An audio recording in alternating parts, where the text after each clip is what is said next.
Alors mes chers amis, Chag Sameach, pendant cette période de Chol HaMoed, il y a pas mal de questions qui me sont posées et qui tournent toutes autour de la lessive pendant Chol HaMoed. A-t-on le droit de faire la lessive? Qu'avons-nous le droit de nettoyer? Que n'avons-nous pas le droit de nettoyer? Il faut savoir que pendant Chol HaMoed, c'est interdit de faire de la lessive. Quelle en est la raison?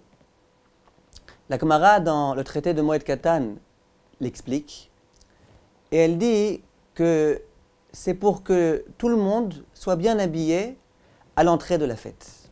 Ça veut dire quoi?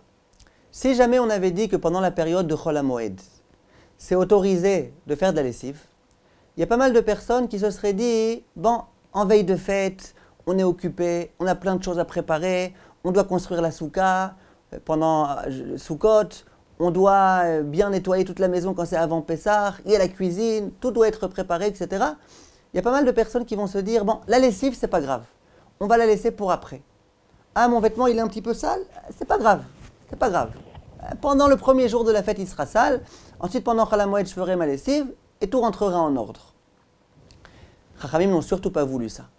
Ils n'ont pas voulu que le premier jour de Yom Tov, les personnes viennent, entrent dans la fête, alors que leurs habits sont sales. C'est la raison pour laquelle nos maîtres ont dit attention, pendant Chol HaMoed, interdiction formelle de faire la lessive. Comme ça, attention, si jamais tu t'es pas préparé à temps, si tu n'as pas fait la lessive, pendant toute la fête, tu devras être avec des vêtements sales. Et ça, c'est censé dissuader les hommes. Ils sont censés pouvoir, grâce à ça, prévoir comme il faut et faire la lessive avant, de sorte à ce que pendant la fête, le premier jour de la fête, le jour de Yom Tov, tout un chacun soit bien habillé avec des vêtements propres et sans aucune tache. Lorsqu'on parle de lessive, on parle de laver tout le vêtement. Je prends tout le vêtement, je le mets à la machine ou je le lave à la main. Ça s'appelle faire de la lessive. Si j'ai un endroit précis sur ma veste, sur ma chemise, une petite tache, et que je viens nettoyer juste ce petit point précis, ça, les décisionnaires écrivent que c'est autorisé. Il faut savoir, mes chers amis, qu'il y a un certain nombre de cas dans lesquels on se montre indulgent. Et nos maîtres ont autorisé de faire la lessive. Quels sont ces cas-là? Ces cas-là, on va tous les résumer en un principe. C'est les habits qui se salissent très rapidement. Il y a des habits qui se salissent rapidement et qu'on a la coutume de changer et de laver tous les jours. Ces habits-là, on a le droit de les nettoyer pendant Chol HaMoed. On va prendre un exemple. Des enfants de 2 ans, 3 ans, 5 ans, 6 ans, ça dépend exactement chaque enfant selon sa propreté. Et ces enfants, ils se salissent. Ils traînent par terre, ils rampent par terre et ils ne font pas attention à eux. Quand ils mangent, à chaque fois, ils se salissent. Leurs vêtements se salissent très rapidement. Ai-je le droit pendant la fête? Si j'ai plus de vêtements d'enfant, mon enfant n'a plus de vêtements, est-ce que je peux nettoyer ces vêtements pour qu'il en ait d'autres ou pas?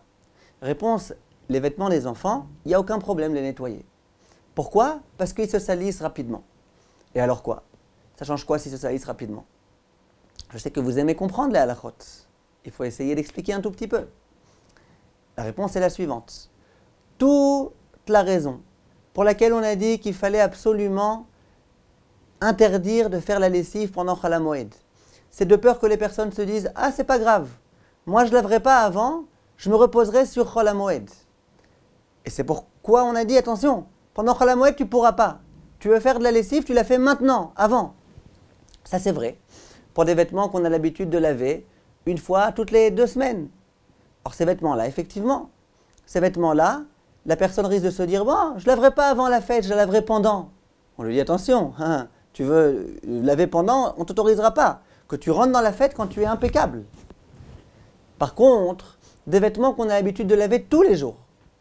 Alors même si cette personne-là les a lavés avant la fête, dans tous les cas, pendant la fête, elle doit encore les nettoyer. Alors qu'est-ce qu'on va lui dire? Non, on t'interdit pendant la fête pour que tu rentres dans la fête quand tu es propre. Non mais une seconde, avant la fête j'ai nettoyé, maintenant je dois renettoyer.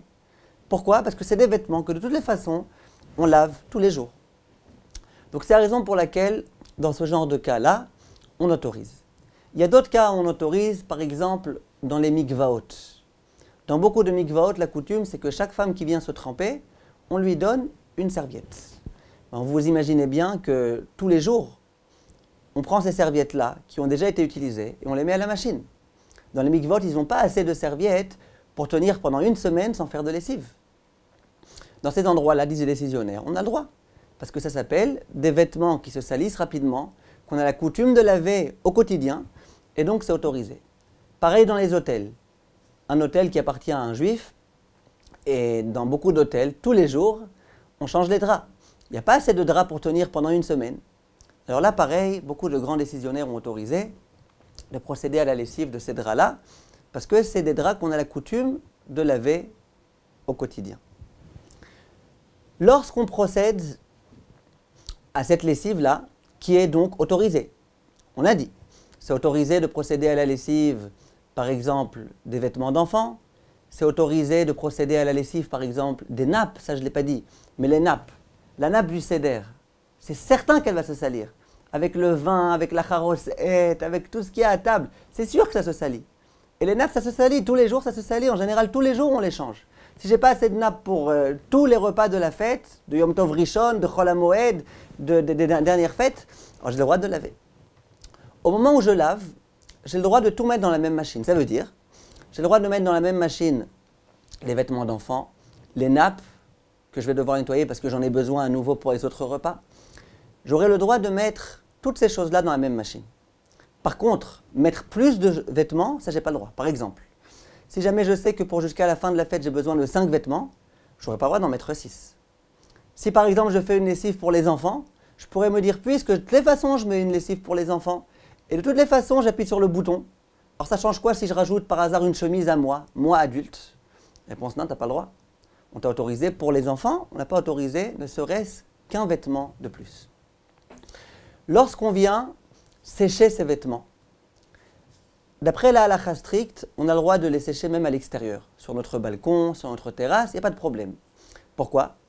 Toutes les personnes qui vont voir que pendant Chol HaMoed, j'étends mon linge, ils vont voir d'abord que c'est des nappes, que c'est des vêtements d'enfants, que visiblement je n'ai pas d'autre choix, et donc il n'y a pas de problème. Certains décisionnaires préfèrent malgré tout qu'on fasse les choses de façon un petit peu discrète et qu'on étende le linge chez soi à la maison, de façon à ce que pas tout le monde voit, en particulier dans les cas où généralement on n'a pas le droit, mais on m'a autorisé qu'à moi. Il y a des cas précis dans la halakha où quand vraiment il n'y a pas de choix, on peut autoriser même à un adulte de laver un vêtement, bien que ce n'est pas un vêtement qu'on a l'habitude de laver au quotidien.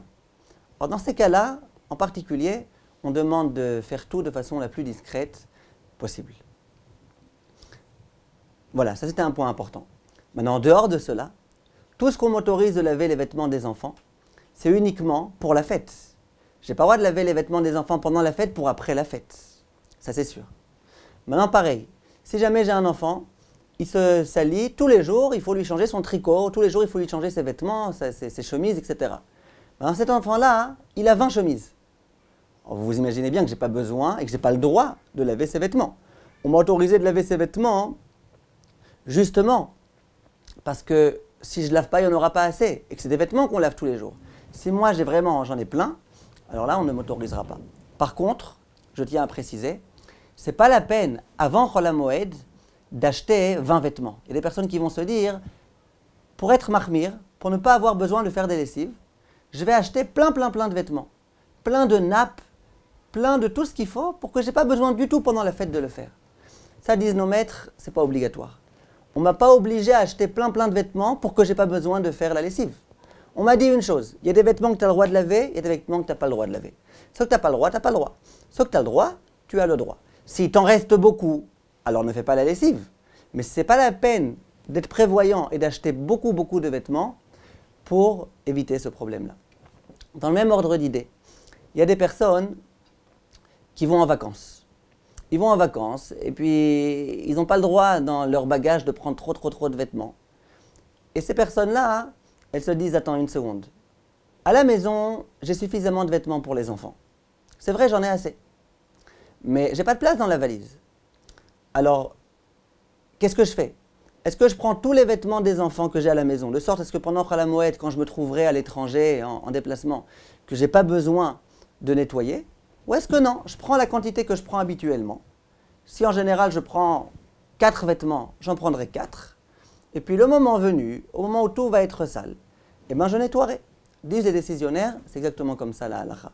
Ça veut dire, prends la quantité que tu as l'habitude de prendre. Si ensuite tu n'as plus de vêtements pour tes enfants et que tu dois les nettoyer, eh ben tu les nettoieras. Pareil pour les nappes, pareil pour les serviettes dans les mikvaot, etc. Une fois on m'a dit un grand chidouche, au nom d'un rave. Le chidouche est le suivant. De la même façon qu'on autorise aux enfants de nettoyer leurs vêtements, ça veut dire de la même façon que les adultes ont le droit de nettoyer les vêtements des enfants, parce que les vêtements des enfants se salissent très rapidement, de la même façon, on a le droit de nettoyer les vêtements des mamans. Pourquoi? Parce que les enfants en bas âge, pourquoi on appelle ça les enfants en bas âge? Parce que, en général, on a l'habitude de les baser, les enfants. Donc les enfants en bas âge, sans arrêt avec leurs mains pleines de chocolat, plein de ketchup, ils viennent et s'agrippent à leur maman. La maman, la pauvre, elle est avec une magnifique robe blanche, et évidemment, à 100%, elle se salit. Or ce Rav disait, de la même façon que les enfants, c'est sûr à 100% qu'ils se salissent, et donc leurs vêtements, c'est des vêtements qu'on a l'habitude au quotidien de nettoyer. De la même façon, les vêtements de la maman, c'est sûr qu'ils vont être salis, et donc on a le droit de les nettoyer. À vrai dire, j'ai vu écrit ça nulle part dans les livres des décisionnaires. Mais sur le plan de la logique, c'est tout à fait clair, tout à fait évident. Et à mon avis, on peut se reposer sur cette opinion parce qu'elle procède tout à fait de la logique de la halakha. Dernier point important, mes chers amis. A-t-on le droit de repasser pendant Chol HaMoed? Je sais qu'il y a beaucoup de personnes qui pensent, par erreur, que c'est interdit de repasser. Il faut savoir que tous les grands décisionnaires écrivent que repasser, c'est permis. Le Shoot Bet David, c'est le premier à en parler. Et il dit que repasser, ça ne fait pas partie de laver, ça ne fait pas partie de la lessive. Lessive, interdit. Nettoyer, interdit. Repasser, bien évidemment, les vêtements qu'on va mettre pendant la fête, les vêtements qui sont nécessaires pour la fête, pour Yom Tov ou pour Chol HaMoed, c'est tout à fait autorisé de les repasser. Évidemment, à nouveau, ne laissez pas tout votre repassage pour Chol HaMoed. Ce que vous pouvez faire avant, bien sûr que c'est le mieux de le faire. Mais en tous les cas, repasser, c'est autorisé. Merci de votre attention, mes chers amis, et Moadim Lesimcha. Kol Tov.